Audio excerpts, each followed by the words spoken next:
خیبر کا یہ وہ قلعہ ہے جسے حضرت علی رضی اللہ تعالی عنہ نے فتح کیا تھا۔ یہ آج بھی اپنی اصلی حالت کے اندر موجود ہے، جس طرح سے نبی صلی اللہ علیہ وآلہ وسلم کے دور میں تھا۔ یہ ان 8 قلعوں میں سے ایک قلعہ ہے جسے حضرت علی رضی اللہ تعالی عنہ نے فتح کیا تھا، کیونکہ کافی دنوں تک مسلمانوں نے خیبر کے قلعوں کا محاصرہ کر کے رکھا ہوا تھا۔ انہی میں سے سب سے مشکل ترین جو قلعہ تھا یہ قلعہ تھا، اور اس قلعے کا نام ہے حصن نظار۔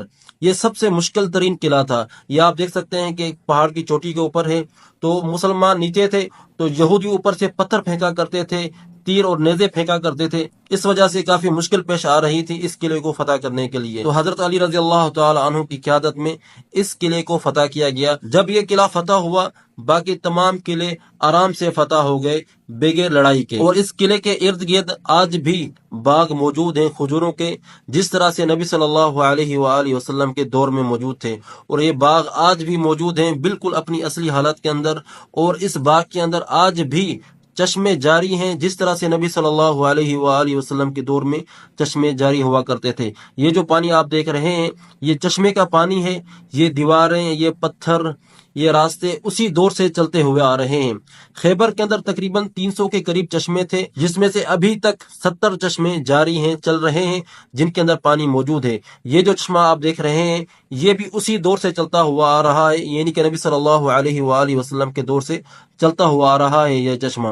اور یہ چشمہ جو ہے اس باغ کو سیراب کرتا ہے، اور یہ باغ اسی قلعے کے پاس موجود ہے جسے رسول اللہ صلی اللہ علیہ وآلہ وسلم نے فتح کیا تھا، جو حضرت علی رضی اللہ تعالی عنہ کی قیادت میں فتح ہوئے تھے۔ آپ جب بھی خیبر آئیں گے تو آپ اس قلعے کو ضرور وزٹ کیجیے گا۔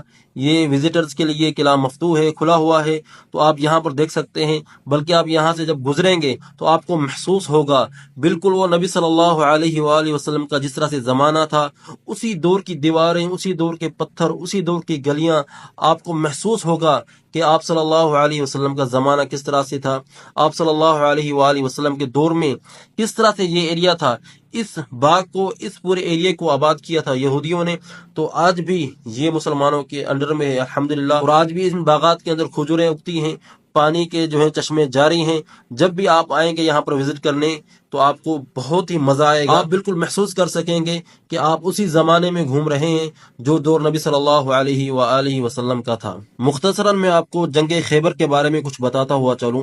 جنگ خیبر 7 ہجری کو لڑی گئی۔ اللہ سبحانہ و تعالی نے مسلمانوں کو فتح نصیب فرمائی سیدنا علی رضی اللہ تعالی عنہ کی قیادت میں، کیونکہ آپ صلی اللہ علیہ وسلم نے لشکر کا جھنڈا جو ہے حضرت علی رضی اللہ تعالی عنہ کے ہاتھ میں دیا، اور اللہ سبحانہ و تعالی نے فتح نصیب فرمائی مسلمانوں کو۔ اس جنگ کے دوران حضرت علی رضی اللہ تعالی عنہ نے کافی کارنامے دکھائے۔ کہتے ہیں کہ حضرت علی رضی اللہ تعالی عنہ کے ہاتھ سے ان کی ڈھال گر گئی۔ حضرت علی رضی اللہ تعالی عنہ نے پاس میں موجود ایک دروازے کو اکھاڑا، اور دروازے کا ایک درفہ، ایک پہلو اٹھا کر اس کو ڈھال بنا کر لڑتے رہے۔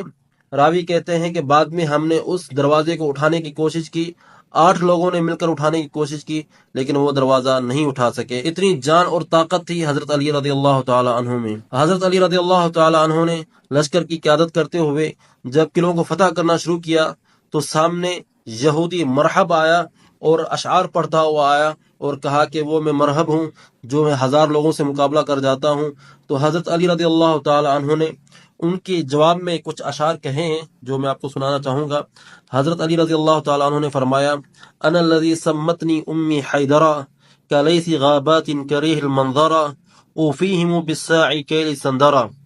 کہتے ہیں کہ میں وہ ہوں جس کی ماں نے حیدر نام رکھا ہے، اور میں وہ شیر ہوں اور وہ میں چیتا ہوں جو خوفناک ہے، جو جنگلوں میں رہا کرتا ہے، اور یقین کرو میں تمہارا مکمل تول کر تمہیں حساب چکاؤں گا۔ اور حضرت علی رضی اللہ تعالی عنہ نے اس یہودی کے اوپر وار کیا اور اس کی گردن تن سے جدا کر دی۔ انشاءاللہ نیکسٹ ٹائم ایک مکمل تفصیل کے ساتھ میں ویڈیو بناؤں گا جنگ خیبر کے بارے میں۔